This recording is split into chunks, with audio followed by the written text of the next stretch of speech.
भारतीय राजनीति के इतिहास में कई ऐसी किताबें लिखी गई हैं जिन्होंने अपने प्रकाशित होते ही तूफान खड़ा कर दिया। लेकिन एक किताब ऐसी भी थी जिसके बारे में लोगों ने किताब से ज़्यादा उसके एक गायब अध्याय की चर्चा की। कहा जाता है कि उस अध्याय में ऐसी बातें लिखी गई थी जिन्हें सार्वजनिक नहीं किया जाना चाहिए था। कुछ लोगों ने उसे सच माना, कुछ ने उसे पूरी तरह झूठ बताया, और कुछ ने कहा कि असली सच शायद इन दोनों के बीच कहीं छिपा हुआ है। यही वजह है कि आज भी उस किताब का नाम आते ही लोगों के मन में एक सवाल उठता है, आखिर उस अध्याय में ऐसा क्या था जिसने दशकों बाद भी विवाद को जिंदा रखा हुआ है। इस कहानी की शुरुआत होती है एक ऐसे व्यक्ति से जिसका नाम आम लोगों ने शायद कम सुना हो, लेकिन जिसने भारत के पहले प्रधानमंत्री के 7 वर्षों तक बेहद करीब से काम किया। उनका नाम था M.O. माथाई। वे लंबे समय तक पंडित जवाहरलाल नेहरू के निजी सचिव रहे। इस वजह से उन्हें सत्ता के सबसे ऊंचे गलियारों को बहुत करीब से देखने का मौका मिला। उन्होंने नेताओं से मुलाकातें देखीं, महत्वपूर्ण फैसलों का माहौल देखा और उन घटनाओं को भी देखा जिन तक आम लोगों की पहुंच कभी नहीं थी। कई वर्षों बाद उन्होंने अपने अनुभवों को एक किताब में लिखने का फैसला किया। किताब प्रकाशित हुई, लोगों ने उसे पढ़ना शुरू किया, लेकिन कुछ ही समय में चर्चा किताब की सामग्री से हटकर एक ऐसे अध्याय पर आ गई जिसके बारे में अलग अलग कहानियां सामने आने लगीं। उस अध्याय का नाम था शी। यहीं से रहस्य शुरू होता है। कुछ लोगों का दावा था कि इस अध्याय में बेहद संवेदनशील बातें लिखी गई थीं। कुछ लोगों का कहना था कि इसी कारण यह अध्याय प्रकाशित संस्करण में उपलब्ध नहीं था। वहीं दूसरी ओर कई लोगों ने इंटरनेट पर घूम रही प्रतियों की प्रामाणिकता पर सवाल उठाए। आज तक ये विवाद पूरी तरह समाप्त नहीं हुआ है। यही कारण है कि इतिहासकार इस विषय पर बहुत सावधानी से बात करते हैं, क्योंकि किसी भी ऐतिहासिक दस्तावेज और इंटरनेट पर फैलने वाली सामग्री में फ़र्क करना बेहद ज़रूरी होता है।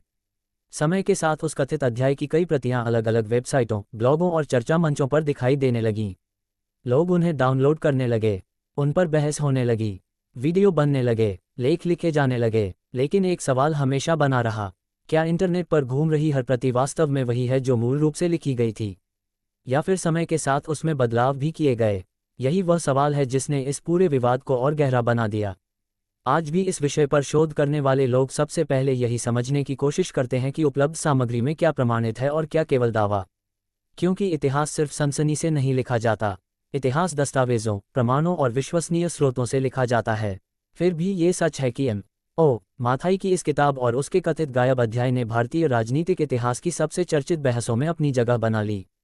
और यहीं से शुरू होती है वह कहानी जिसने दशकों तक लोगों को ये सोचने पर मजबूर किया कि आखिर उस अध्याय में ऐसा क्या लिखा था जिसके बारे में आज भी इतनी चर्चा होती है।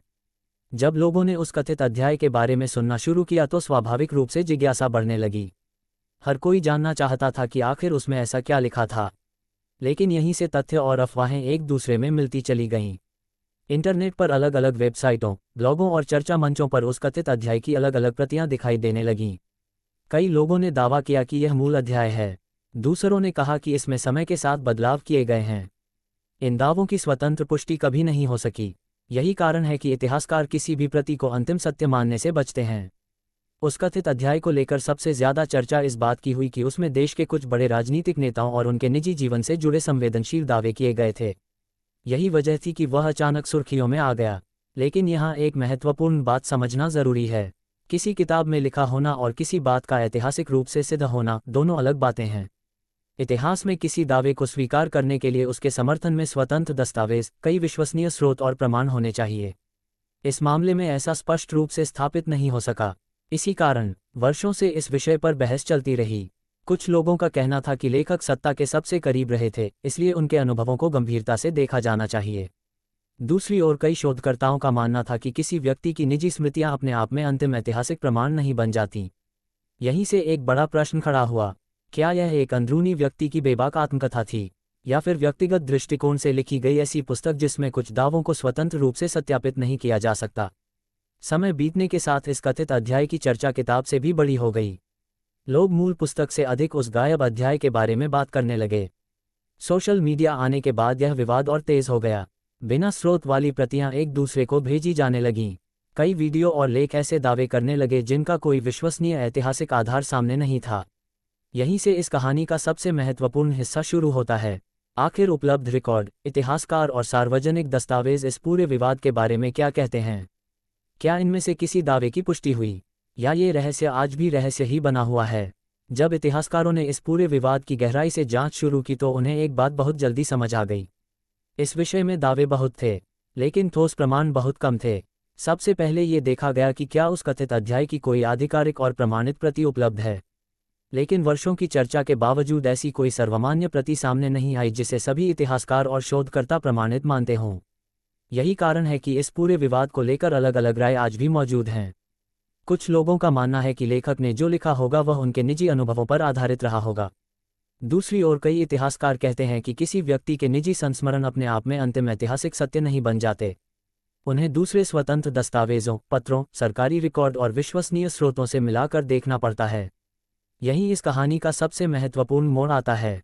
M.O. माथाई सिर्फ एक लेखक नहीं थे, वे सत्ता के बेहद करीब रहे व्यक्ति थे। इसलिए उनके हर शब्द पर लोगों की नज़र थी। लेकिन सत्ता के करीब होना और हर बात का प्रमाण होना दोनों अलग बातें हैं। इसी वजह से कई इतिहासकार इस विषय पर बेहद सावधानी से बोलते हैं। समय के साथ इस कथित अध्याय को लेकर कई तरह की कहानियां फैलने लगीं। किसी ने उसमें नए दावे जोड़ दिए, किसी ने पुराने दावों को और सनसनीखेज बना दिया। कुछ वेबसाइटों ने बिना स्रोत के सामग्री प्रकाशित कर दी। कुछ वीडियो ने उन दावों को स्थापित तथ्य की तरह प्रस्तुत करना शुरू कर दिया। यहीं से भ्रम और बढ़ गया। अब लोगों के सामने दो अलग अलग कहानियां थीं। एक कहानी इंटरनेट पर घूम रही थी, दूसरी कहानी इतिहासकारों की थी। इतिहासकार बार बार यही कहते रहे कि किसी भी सनसनीखेज दावे को स्वीकार करने से पहले उसके समर्थन में स्वतंत्र प्रमाण होना जरूरी है। इसी कारण आज भी इस पूरे विवाद पर कोई अंतिम ऐतिहासिक निष्कर्ष मौजूद नहीं है। फिर भी एक बात निर्विवाद है। M.O. माथाई की किताब और उससे जुड़ा कथित शी अध्याय भारतीय राजनीतिक इतिहास के सबसे चर्चित विवादों में से एक बन चुका है। शायद यही वजह है कि इतने वर्षों बाद भी लोग उस किताब के बारे में बात करते हैं। लेकिन असली सवाल अब भी वही है, अगर इतने विवाद हुए, अगर इतने दावे किए गए, तो आखिर इस पूरे मामले का अंतिम सच क्या माना जाए, और इतिहास हमें इस विवाद से क्या सीख देता है। इतने वर्षों बाद भी इस कहानी का कोई ऐसा अंत नहीं है जिसे पूरी तरह अंतिम सत्य कहा जा सके। एक तरफ एक ऐसी किताब है जिसने भारतीय राजनीति में बड़ी बहस छेड़ दी, दूसरी तरफ वह कथित अध्याय है जिसके बारे में आज भी अलग अलग दावे किए जाते हैं। कुछ लोग उसे पूरी तरह सच मानते हैं, कुछ लोग उसे पूरी तरह खारिज कर देते हैं। लेकिन इतिहास का काम किसी एक पक्ष को चुनना नहीं है। इतिहास का काम है हर दावे को प्रमाण की कसौटी पर परखना। यही कारण है कि आज भी अधिकांश इतिहासकार इस विषय पर बहुत सावधानी से अपनी राय रखते हैं, क्योंकि किसी भी व्यक्ति के निजी संस्मरण अपने आप में अंतिम ऐतिहासिक प्रमाण नहीं माने जाते। उनकी पुष्टि स्वतंत्र दस्तावेजों, रिकॉर्ड और विश्वसनीय स्रोतों से होना जरूरी होती है। M.O. माथाई की किताब ने कई सवाल खड़े किए। उसने लोगों को सत्ता के सबसे ऊंचे गलियारों के बारे में सोचने पर मजबूर किया। लेकिन उन सवालों के सभी जवाब इतिहास के पास आज भी नहीं हैं। शायद भविष्य में कोई नया दस्तावेज सामने आए, शायद किसी अभिलेखागार से नई जानकारी मिले, या शायद ये रहस्य हमेशा रहस्य ही बना रहे। इतिहास में ऐसे कई अध्याय हैं जिनका पूरा सच कभी सामने नहीं आ पाया। ये कहानी भी उन्हीं अध्यायों में से एक मानी जाती है। इसलिए इस विषय को समझते समय सबसे ज़रूरी बात यही है कि सनसनी और प्रमाण में फ़र्क किया जाए। किसी भी दावे को सिर्फ इसलिए सच नहीं माना जा सकता क्योंकि वह किसी किताब, लेख या इंटरनेट पर मौजूद है। उसे सच मानने के लिए ठोस और स्वतंत्र प्रमाण होना भी उतना ही आवश्यक है। इस वीडियो में जिन विवादों और दावों का उल्लेख किया गया है, वे सार्वजनिक चर्चाओं, प्रकाशित सामग्री और ऐतिहासिक बहसों का हिस्सा रहे हैं। इनमें से सभी दावों की स्वतंत्र और निर्णायक पुष्टि उपलब्ध नहीं है। इसलिए इस वीडियो का उद्देश्य किसी दावे को अंतिम सत्य घोषित करना नहीं, बल्कि इस ऐतिहासिक विवाद को समझना है ताकि दर्शक उपलब्ध तथ्यों और प्रमाणों के आधार पर अपनी राय बना सकें।